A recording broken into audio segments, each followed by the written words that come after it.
aí, pessoal, questão de número 45 do capítulo 8, Fundamentos de Física do Halliday, volume 1. Uma corda é usada para puxar um bloco de 3,57 kg com velocidade constante por 4,06 metros em um piso horizontal. A força que a corda exerce sobre o bloco é de 7,68 newtons, 15 graus acima da horizontal. Quais são o trabalho realizado pela força da corda, o aumento na energia térmica do sistema bloco-piso e o coeficiente de atrito cinético entre o bloco e o piso? Nós temos aqui o nosso esquema gráfico, né, a representação ilustrativa da situação a qual a nossa questão está descrevendo. O bloquinho sobre o piso, alguém puxando esse bloco com uma corda formando um ângulo de 15 graus em relação à horizontal. Nós temos a força peso atuando sobre o bloco, né, fazendo aqui a decomposição dos vetores que atuam sobre o nosso bloco. Para além da força que está sendo aplicada, a força peso, a normal, que é em relação à superfície de contato entre o bloco e o piso. O ângulo, né, da nossa corda, já que ela não está paralela a nenhum dos eixos x e y. E, portanto, vamos ter aqui a componente dessa força, uma componente y, dada pelo módulo vezes o seno, já que é o cateto oposto, e a componente x dessa força, que é dada pelo módulo vezes o cosseno do ângulo, já que essa componente é o cateto adjacente da nossa decomposição. E temos também a força de atrito cinético, já que o bloco está em movimento. Na nossa letra A, ele pede o trabalho realizado por essa força. Antes disso, nós vamos fazer aqui a análise das forças resultantes que atuam nos eixos do nosso sistema de coordenadas, né? Já que aqui a gente está usando os nossos eixos x e y. X horizontal, positivo para a direita, negativo para a esquerda, e y vertical, positivo para cima, negativo para baixo, aí na sua tela de vídeo. Começando pelo nosso eixo Y, já que não há movimento nesse eixo, né, o bloquinho nem sobe nem desce, ele só se movimenta na horizontal. Então, nós temos que a força resultante vai ser dada pelo somatório das forças que atuam nesse eixo, que é a nossa força normal, a componente Y da força aplicada e a força peso. As forças positivas que apontam para cima, negativo as forças que apontam para baixo. Como não há movimento, então significa que a velocidade desse bloco é zero, portanto constante, força resultante nula por conta disso. Isolando a nossa força normal, porque a gente vai depender dela para calcular a nossa força de atrito, já que a nossa força de atrito depende do coeficiente vezes a normal, nós temos aí, então, que a força normal é a diferença entre a força peso e a componente y da força aplicada. E aí, a nossa força de atrito, como eu falei, né, é o coeficiente vezes a normal, fica como sendo o coeficiente de atrito que multiplica a diferença entre a força peso e a componente y da força aplicada. No eixo x, nós temos o seguinte. A força resultante vai ser dada apenas pela diferença entre as duas forças que atuam na horizontal. Lembre-se que o nosso enunciado fala que a velocidade do bloco é constante. Então, isso significa que a força resultante ela é nula, né, já que a gente não tem aceleração resultante do sistema. Então, a força resultante, que seria a diferença entre a componente x da força aplicada e a força de atrito, como a resultante é nula, isso significa que a componente x dessa força aplicada é igual à força de atrito. E a nossa componente x é o módulo vezes o cosseno do ângulo a qual essa força está sendo aplicada sobre o bloco. Então, a nossa força de atrito pode ser também calculada como sendo o módulo da força aplicada vezes o cosseno desse ângulo, como mostrado aí no retângulozinho em roxo. Então, portanto, o trabalho realizado pela nossa força aplicada, né, nesse caso aqui, somente vai ser considerada a componente X dessa força, pois é a única que contribui para o movimento desse bloquinho. A nossa componente Y, ela forma um ângulo aí diferente em relação ao movimento do bloco, na verdade um ângulo de 90 graus. E se você lembrar da definição de trabalho, né? Se a força forma um ângulo de 90 graus com o deslocamento do objeto, então o cosseno desse ângulo, que é 90 graus, é zero. Então não há trabalho. Isso significa que essa força não contribui para o trabalho realizado para o sistema.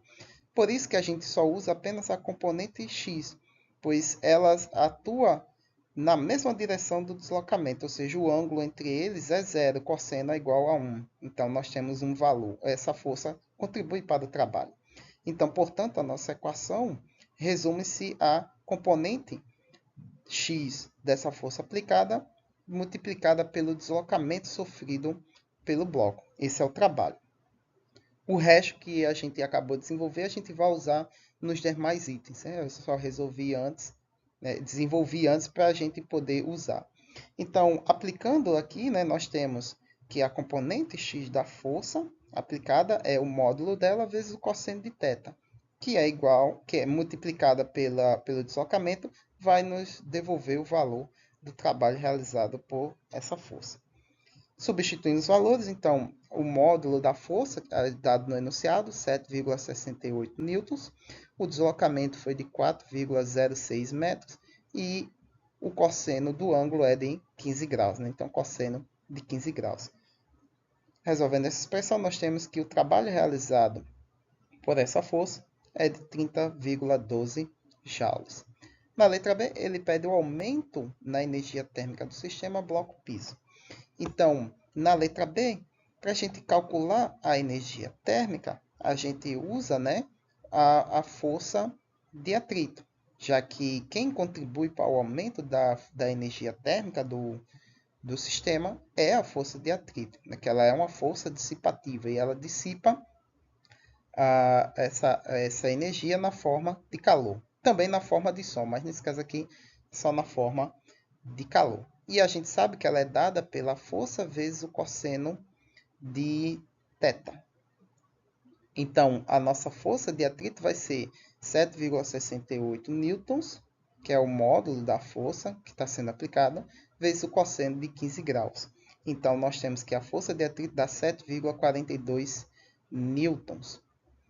E aplicando na nossa equação da energia, então, a variação da energia térmica vai ser igual ao trabalho realizado por essa força. E aí nós temos o seguinte, o trabalho realizado, né, por uma força é quem? É a força vezes o deslocamento. Nesse caso aqui, é a força de atrito. Porque lembre-se, só ela que contribui para o aumento da energia térmica. Então, a gente só usa ela. Então, força vezes deslocamento. Assim como a gente fez na letra A, somente a componente X da força aplicada é que contribui para o trabalho realizado para o deslocamento dessa caixa. Então, nós temos aqui força de atrito vezes o deslocamento sofrido pela caixa. Você pode estar pensando, por que não usou a equação dentro do retângulo em amarelo? Não chegaria no mesmo valor? Chegaria. Chegaríamos sim no mesmo valor. Porém, a gente tem ali um termo o qual é desconhecido para nós, que é o coeficiente de atrito. A gente não sabe quem é. Então, daria mais trabalho para resolver através dele, que a gente teria que descobrir qual é o coeficiente de atrito. Então, usei ali a parte da nossa componente x. Vai chegar no mesmo valor. Então, substituindo os valores, nós temos força de atrito, 7,42 newtons, deslocamento do bloco, 4,06 metros, que vai dar uma contribuição para o aumento de energia térmica do sistema de 30,1 joules. Então, tanto o bloco quanto o piso vai receber essa energia, né? 30,1 joules. Aí, na letra C, ele pede justamente o que nos falta na equação dentro do retângulo em amarelo, que é o coeficiente de atrito cinético. Então, agora a gente usa essa equação. Usando essa equação, nós temos que a força de atrito também pode ser descrita como o coeficiente de atrito multiplicado pela diferença entre a força peso e a componente y da força aplicada. Isolando o nosso coeficiente, vamos ter que a força de atrito que o coeficiente de atrito é a força de atrito sobre a diferença entre essas duas forças. A gente sabe que a componente y da força é o módulo vezes o seno. Então, fazendo as substituições, nós temos o seguinte, que o coeficiente de atrito é igual a força de atrito sobre o peso do bloco, que a gente não sabe qual é, mas a gente sabe que é massa vezes aceleração. A massa do bloco vezes a aceleração da gravidade, menos o módulo da força aplicada vezes o seno de θ. Nós temos todas essas grandezas, os valores de todas elas disponíveis, então substituímos e resolvemos a expressão. A força de atrito a gente encontrou na letra B, 7,42 newtons. A massa do bloco dada no enunciado, 3,57 kg. A aceleração da gravidade conhecida por todo mundo, né? 9,8 metros por segundo ao quadrado, já que a gente está na Terra, menos a força peso, menos a força aplicada no bloco, também dada pelo enunciado, 7,68 newtons, multiplicada pelo seno do ângulo, que é de 15 graus, e resolvendo nós temos um coeficiente de atrito entre o piso e o bloco de 0,225. Né? E não tem nenhuma grandeza envolvida, pois é uma grandeza adimensional. Então, não temos nenhum termo após isso, né? Como a força, a energia e a distância. Muito bem, pessoal, é isso aí que temos para hoje com essa questão. Curta, compartilha, se inscreva no canal se você é novo, crítica, dúvidas e sugestões aí na caixa de comentários. Encerramos esse tópico. A próxima questão agora inicia o último tópico desse capítulo. E aí, quando terminar, eu vou partir para o próximo capítulo resolvendo as questões. E talvez já estejam saindo questões do próximo capítulo, justamente junto com essa questão, essas questões aqui desse capítulo 8. Até a próxima.